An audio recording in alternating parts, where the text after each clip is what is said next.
안녕하세요. MCTV 장이사 장차장입니다. 오늘은 최근에 공유에 대한 사업들이 굉장히 많이 발전을 하고 있잖아요. 네. 공유 킥보드라던가 아니면 뭐 공유 주방이라던가 공유 오피스라던가, 그래서 그런 거에 대해서 오늘 한번 좀 얘기를 다뤄보려고 하는데, 오늘 좀 준비해 주신 주제가 어떤 건가요? 네. 오늘 공유경제가 발전하면서 주거의 형태가 달라지고 있는 내용을 좀 담아보려고 하는데요. 기존에는 뭐 쉐어하우스나 뭐 에어비앤비 이런 형태로 좀 있었다면 21년도부터 한국에서 이제 증가세를 좀 보이고 있는 코리빙 하우스가 있습니다. 코리빙은 개인의 이제 주거 생활하는 공간과 공용으로 사용하는 공간을 이제 완전히 분리한 건데요. 화장실이나 이제 샤워 시설 등은 개인이 생활하는 공간에 들어가게 되고, 공용 공간에는 뭐 주방, 거실, 뭐 헬스장 이런 것들이 공용으로 사용하는 부분을 완전히 분리한 형태입니다. 그러면 코리빙 하우스의 장점이 뭔가요?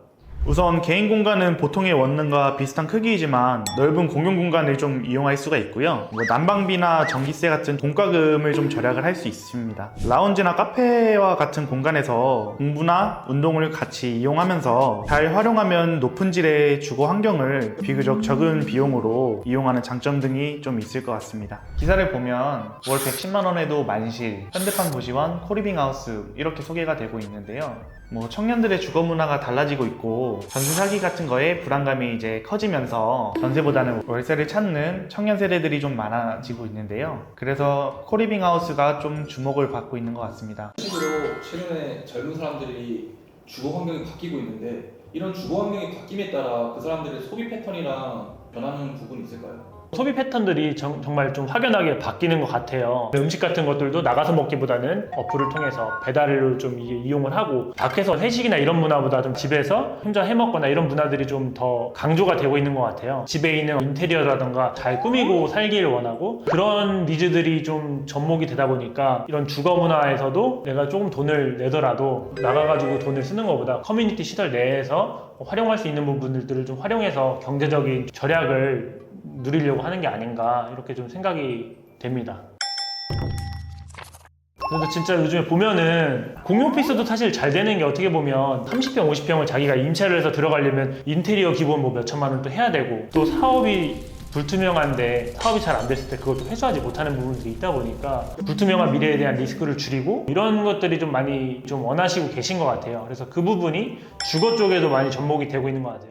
그리고 최근에 보면 음악 작업실 같은 경우에도 이제 공유 스튜디오로 많이 활용을 하고 있는데요. 최근에 이슈가 된 게 안지현 님이 이제 나 혼자 산다에 나와서 공유 스튜디오에서 피아노를 친 모습이 좀 나왔는데요. 그런 것처럼 한 층에 임차한 공간에 방을 다 나눠놓고 방음벽을 설치하면서 그 작은 호수별로도 피아노를 넣고 뭐 악기들을 넣어서 임대 사업을 진행하시는 분들도 더러 있습니다. 그런 음악 작업실 공유 시설처럼 창고들도 요즘에 막 공유 창고다 보다 해서 정말 공유 경제가 굉장히 활성화가 되는 것 같아요. 이게 더 지나다 보면은 어떤 것들이 또 공유가 될지, 그런 부분들이 좀 기대가 되기도 하네요.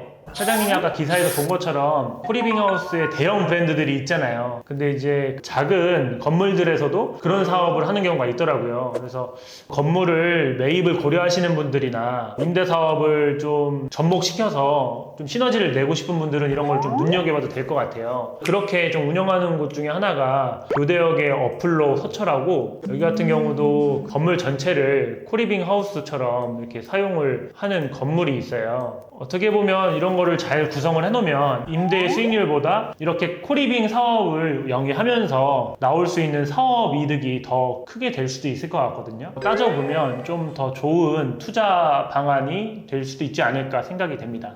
이런 임대 사업 같은 경우에는 아무래도 요식업이나 일반 F&B보다는 자기의 손이 좀 덜 가는 편이긴 하잖아요. 크게 힘을 안 들이는 이런 사업도 되게 추천해볼 만한 사업일 것 같긴 해요. 그렇죠. 한번 이게 자리만 잡아놓으면 유지보수하는 데에는 크게 어려움은 없을 것 같아요. 좋은 사업 아이템이 되지 않을까 생각이 됩니다.